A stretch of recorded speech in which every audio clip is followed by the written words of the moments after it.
On today's episode of the Locked On Sabres podcast, a 3-game win streak. What's the math for the Sabres to make the playoffs over the rest of the year? And an update from the World Juniors, especially for the Sabre prospects. All ahead here on the Locked On Sabres podcast.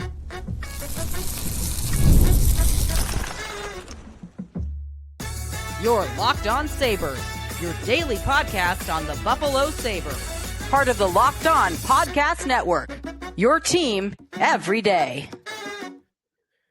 And welcome in, and thanks for making today's edition of the Locked On Sabres podcast your first listen every day. Be sure to check us out on our YouTube channel where you can watch the show, part of the Locked On Podcast Network, your team every day. Today's episode of the show is presented by FanDuel. You can start the season with a big return on FanDuel. New customers place a $5 bet, and you get started with $250 in bonus bets if you win your first $5 bet. Visit FanDuel.com to get started.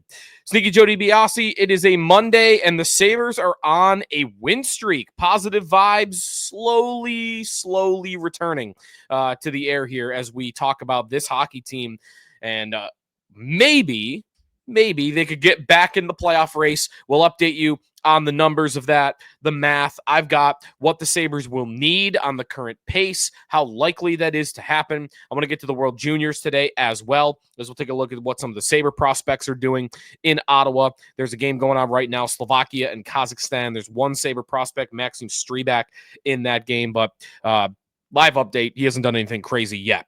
But anyways, a lot to get to on the team, on the standings, and on this win streak. But before we get into all that, if you want to check out the show on our text club, you can hit us up. Go to joinsubtext.com/LockedOnSabres. You can text us questions. You can text us takes. We'll give you injury updates from practice, some banter during the games, goal updates during games as well. Get your fix with the Locked On Sabres text club. Join subtext.com/LockedOnSabres to sign up. A third consecutive win on Sunday afternoon. Little double up action. The Bills win over the Jets. The Sabres win as well. It was happening at the same time. And maybe if you were a fan that was watching the Bills game and came to the Sabre game late, you would have missed what happened early on. Or maybe just a lot of the game in general. And the biggest takeaway from me is that Ukko-Pekka Luukkonen had one of his best games of the season. He was phenomenal. He was all over the place in a good way. He was going post to post, sprawling saves, good rebound control, just a bunch of saves that he should not have been asked to make that he made for this team. Really bailed them out in a lot of situations. In a game that, listen, the Sabres got outplayed by the St. Louis Blues. It was constant pressure from St. Louis. The Blues had the puck for a large part of the game. The Sabres won this hockey game. And listen, they're a mid team. They're an average hockey team. How do average hockey teams go on runs? They go on runs with great goaltending and special teams. And in this game, the Sabres had great goaltending and special teams. 2 power play goals, really helping them along. Tage Thompson and Jason Zucker and a couple of set plays, which one texter pointed out, that's not really their thing.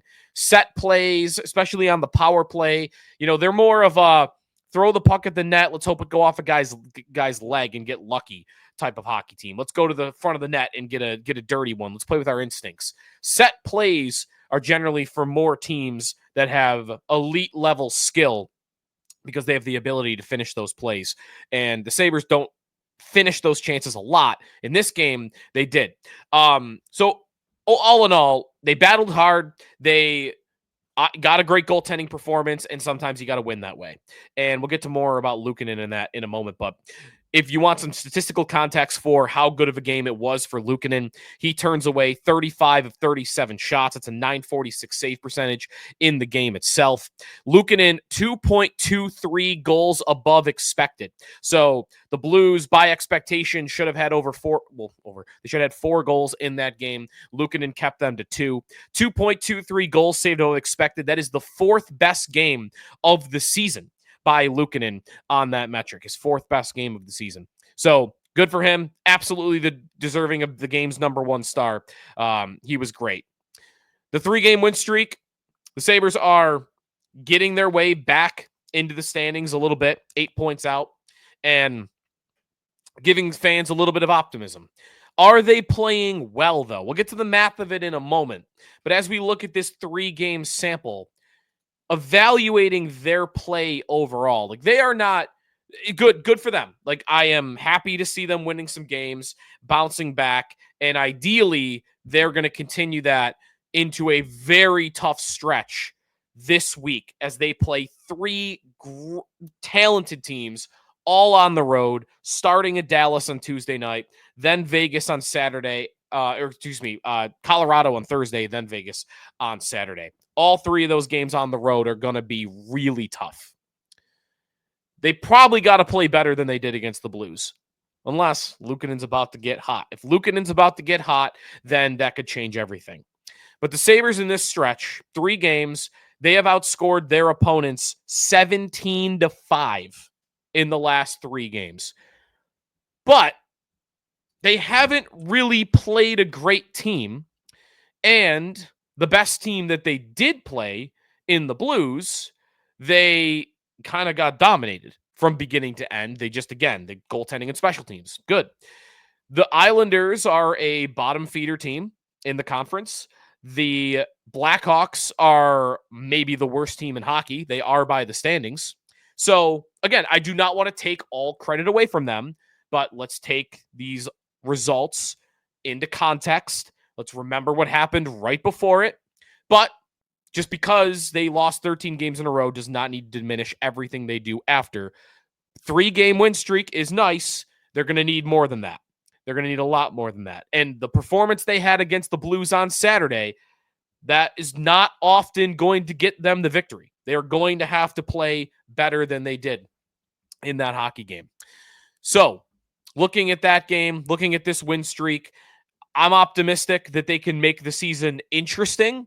I'm not too optimistic that they are going to get back in to a spot between now and the end of the year. Like, it would surprise me if the Sabres spent a single day in a playoff spot between now and the end of the year. And not to bring too much pessimism after a win, but like that Blues game is kind of it for me. Just, you if that's the way you got to win, I just don't think that often that is very repeatable. Couple of nice plays that I wanted to go through from the Sabres and Blues game, starting with the first goal. Bowen Byram with just a beautiful assist. He has a one-timer at the point. He's got the vision to see the Peyton Krebs has a tap-in on the side of the net with no goalie back there. So Krebs is able to punch home his 4th on a great pass from Bo Byram. The Sabres' top 3 defensemen continue to pile up the points. That was the 16th assist on the season by Byram. Rasmus Dahlin, also an apple on that play. Dahlin, by the way, named the 2nd star of the week in the NHL with 7 assists. Dahlin, by the way, is up to 26 points in 29 games. He has been very strong statistically, getting the numbers to come back, and that's with all the injuries that he's had to deal with this year going back to training camp. Tage Thompson goal, set play on the power play. Jason Zucker, same thing. Love the Zucker goal. That is Quinn and Zucker just kind of playing off each other. Zucker is the net front guy, but when Quinn goes low, Zucker kind of drops back into the empty space in the slot, and then he's able to punch that home for his 10th of the year. Zucker's been a great addition this year. And then the most impressive goal of the game, Jiri Kulich. Jiri Kulich, we've been mentioning him here, like he's starting to heat up a little bit. Now he's up to 7 on the season. Like, we're talking about a guy that's a good finisher and is supposed to score for this team and plays center, which the Sabres behind Tage Thompson have had almost no offense when it comes to center. That's 3 goals in his last 3 games for Kulich. Nice coast-to-coast effort, chipping the puck by the defenseman, having the speed to run down and get it. The shot, listen, you got a little lucky, right? Jordan Binnington lets a puck 5-hole through from a very bad angle. I still do not know how that puck found its way through that Kulich scored. Quick take on Binnington and my international hockey fix. That goal is why I would pick the U.S. to beat Canada in any major hockey tournament, because that's the Canadian goaltender. That right now, Binnington or Aiden Hill, whoever you want to pick. I know Binnington's been talked about as Team Canada's starting goalie for this upcoming Four Nations tournament in February. That guy being the top goalie for Canada is what makes them very susceptible to lose to Team USA when we start getting to some fun tournaments here, February and the next year at the Olympics. Binnington, by the way, in the season, an .895 save percentage. He has been struggling mightily this year for St. Louis. Big reason why they are 500. And what are they? They are sitting currently 4 points out of the playoffs in the Western Conference. So that's why the U.S., I think, will beat them. Connor Hellebuck and Jake Ottinger, far better options for Team USA. When we come back, what's the current math to make the playoffs? How unlikely is it? I want to get into what the pace is, the point percentage, what the record would have to be. And last week, I gave you one optimistic way of looking at the standings. I got another one for you this week that I think will help keep fans and listeners invested from a standings end of things. That's coming up here on the Locked On Sabres podcast. Today's episode of the Locked On Sabres podcast is presented by Rocket Money. Did Rocket Money help you find any subscriptions that you forgot about or that you were paying for twice? That definitely happened to me. Had a few subscriptions, didn't even realize I was still paying for. Rocket Money made it so easy to track them all down. It's like having a personal assistant for your finances. Rocket Money, a personal finance app that helps find and cancel your unwanted subscriptions, monitors your spending, and helps lower your bills so you can grow your savings. It brings everything together in one place, whether it's subscriptions, your spending habits, or even the goals that you want to hit this year. Rocket Money has over 5 million users and has saved a total of $500 million in canceled subscriptions, saving members up to $740 a year when using all the app's premium features. Cancel your unwanted subscriptions, reach your financial goals faster with Rocket Money. Go to rocketmoney.com/lockedon today. That's rocketmoney.com/lockedon. Again, rocketmoney.com/lockedon. Back here on the Locked On Sabres podcast, the Sabres enter this week 8 points out of a playoff spot. They were 6 points out for a minute, but early game yesterday. You had some games at night. Ottawa wins again. The Senators continue to look really good. They've won 7 of their last 10, and they currently occupy that final playoff spot in the Eastern Conference. The second wildcard position, 40 points in 36 games for the Ottawa Senators. And this year, little different than last year for me. If you go back to last year, you remember where I stood on the playoff race and, some of these teams that were pushing for spots. Detroit spent much of last year in a playoff spot, and it always seemed fluky to me. They were not a great 5-on-5 team. They were not a super talented team at the top of their lineup. They were kind of a team that they're still this, kind of in between a bunch of overpaid free agents and older stars. Kane, of course, comes to mind for that. And some younger guys that, kind of like the Sabres, are just probably not ready yet to be the best players on a great team. For Detroit, that would have been Mo Seider and Lucas Raymond. And that ended up being correct. Goaltending was that too. Detroit, I just never trusted the goaltending last year at all. And that ended up being accurate. They collapsed in the spring. They spent the first half of the year in a spot. They fell out and they weren't able to climb back in. So Detroit was not nearly as good as you would have thought at this point last season by looking at the standings. Ottawa, I think Ottawa is good. And I've thought that since before the year. If you go back to my playoff projections, I picked the Senators to make the playoffs. I like Ottawa's roster a lot. It pains me to say it because I still have some hate in my heart from 05, 06, and 07 with the Senators. I absolutely still root against them. Not like a crazy amount. The Sabres would have to get good, I think, for that to probably happen again. Ottawa has won the goaltender. Linus Ullmark is a great number one. Let's just say it. He's a great number one goaltender. .915 save percentage on the year. He's 12-7-2 as a record. .636 quality start percentage. You're going to get a good game from Ullmark over almost every time he's in. So Ullmark is a big difference between what they had last year in Ottawa and, comparing them to like a Detroit. And then the young talent in Ottawa it's a better combination. It's a better combination in Ottawa because they've got an older star too. Like how Detroit had Patrick Kane, playing an important role last year. Ottawa's still playing Claude Giroux a good amount. Giroux's playing almost 19 minutes a night. He's playing power play. He's still getting top 6 minutes. Like Giroux at 37 years old, still a quality player. Not what he once was, but still a very good player. But he is not relied upon to be their best player, to be their best forward. I felt like Detroit was asking Kane to be that a lot.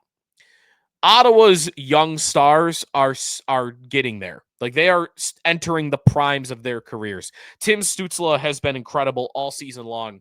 23 years old. He got a couple of seasons under his belt. Top pick, so it's not that surprising. But he's over a point per game. Drake Batherson at 26. Brady Tkachuk at 25. Josh Norris at 25 years old. Thomas Chabot at 28. Like a lot of the important players for Ottawa are just a little bit older than the Sabres' best players. Many of them, at least. Not all of them. I know Tage is 27 and Tuck's up there, but more so. It's a more experienced group. It's a little bit of an older group, and they've got a little bit more of the veteran presence mixed in along the way. And when their veterans are actually good and talented, not just fourth liners and guys that you would hope can shore up the bottom six. Ottawa's good. All that being said, like how good are they? Like they're not incredible. They're not amazing. They're on a 91-point pace. And I feel like that's about right. I would pick them to be somewhere between like 90 and 95 points. And right now they're on a 91-point pace. That's the team you're going to have to track down along with all the other teams in front of the Sabres, which right now is everybody in the Eastern Conference. So that playoff math, 91-point pace. The Sabres, here's some context for what they would have to do to get to what Ottawa is currently on track for. The Sabres on the season have a .432 point percentage. They are 14, 19, and 4. To get to 92 points, to eclipse what Ottawa's on pace for, the Sabres would have to have a .666 points percentage. Make your jokes if you want. A .666 points percentage, which would be one of the best marks in the National Hockey League. This year, so far, there are only 3 teams that are above a .666 points percentage. Vegas, Winnipeg, and Washington. That's it. So the Sabres would have to be one of the best teams in hockey between now and the end of the year. That's a 45-game sample where they'd have to be an elite team. That, if you're wondering like what that looks like record-wise, .666 points percentage, it's a 28-13-4. A 28-13-4 record would be the record that would get them to 92 points. And I know they've won 3 in a row, and I'm trying not to be too pessimistic about them because they haven't lost in a week, right? Like next show, if I got to put up days since a loss, right? They deserve that. I had days since a win up there for a month. I'll do it the other way. It's been a week, but it's one thing to win 3 in a row. It's one thing to be showing signs of improvement, to be a league average team. It's another to go on the type of run that they'll need to go on. I'll say this. There is a path, and I've already outlined it for you. The way this group is set up, I just don't see giant leaps coming from enough players on the roster for them to be a team that dominates at 5-on-5, a team that controls the pace of play, a team that generates as many to more chances than their opponent. I just don't like for that to happen. You'd need Dylan Cousins, Jack Quinn, and maybe one other guy to go from nothing really to like great, like 30 goal types of paces. You would need jumps from like 3 guys like that, I think, to get that type of impact on the overall roster. I just don't think it's likely. The path that's more likely for them to have a record like that, it's going to be goaltending and power play. That's it. That's how you do it. Goaltending and power play. And I am not the biggest Luukkonen guy, even still. I mean, I'm definitely didn't used to be, but I think he's capable. I think Luukkonen is maybe the most likely thing to happen there. Goalies go on stretches like that, and Luukkonen showed last year that he is capable of going on a tear. If he gets in a rhythm and he stays healthy and he's playing night in and night out, because he seems to play better when he doesn't come out of the net. If you leave him in, maybe Luukkonen gets hot. I think he's capable of that. The bigger question would be, is the power play capable of going on a half-season tear? And that to me is less likely. I think Thompson is capable, but you're still searching for that one other guy to be a power play menace, a one-timer menace on the power play. You're still looking for that unit that gives you consistency. Like they just haven't been a good power play all year. And they have not looked, they had that 3-week stretch earlier in the year where they looked good, but for 45 games, being like a top 5 power play might be what's required. And I just don't think that. I think that's where I can't get there. I could see Luukkonen go on a tear. I can't see the power play going on a tear. And for the Sabres to go on a 28-13-4 run, a 666 points percentage run, I don't think you can just do it with one of those two. I think you got to have both. Given like, and that's all assuming that I'm correct in that 5-on-5, they're just not going to get leaps and bounds better. So, not to rain on everybody's parade, they're gonna have to surprise me. I'll give you a little optimism here. There's different ways that you can look at the standings. There's different ways you can look at their schedule and go, oh, they just win this week. They win the 3 games this week, and we're right back in it. And that's true. Here's the way I'll look at it. Shave 1 point off a week. That's the goal. Set a goal. Shave 1 point off the playoff gap per week. So going into this week, the Sabres are 8 points back of the Ottawa Senators. The goal for this week is on Sunday night, be 7 points out. And then the next Sunday night, be 6 points out. And then 5 points out. Because, there's far more than 7 weeks or 8 weeks left in the season. So you can, that's a smaller goal that always feels more attainable, makes you feel like things are a little more possible. Like if I were Lindy Ruff and he's putting the standings up in the locker room, that's what I would put up on the whiteboard. Let's get a point off every week. And if you do better than that, then great. How likely are they to do this? It's not likely, but again, we've seen runs before in the NHL. One of these years, it's got to happen here, right? When we come back, quick update on the World Juniors. What are the Sabres prospects doing at the World Juniors? There's one guy that is really thriving so far for Team Sweden, Anton Wahlberg and company. We'll talk about them when we come back here on the Locked On Sabres podcast. Back here on Locked On Sabres. It's a Monday edition. The Sabres in action tomorrow. By the way, update from practice. Rasmus Dahlin, Tage Thompson, maintenance days, but doesn't sound like they're in any risk of missing Tuesday night. Sabres prospects at the World Juniors. The World Juniors continues in Ottawa. How about Latvia? Latvia pulling off maybe one of the biggest, is that not giving enough credit? Maybe the biggest upset in World Juniors history. Latvia taking Canada to a shootout and winning. And I think it was the 9th round. It was like 0-for-17. Neither team had scored in the shootout through 8 rounds. Then finally Latvia put one in and they beat Canada on Canadian soil. God, I love it. Because Canada is so obsessed with that tournament that it's funny when they lose. And when the U.S. loses, it's like, oh, we don't care about the tournament anyway.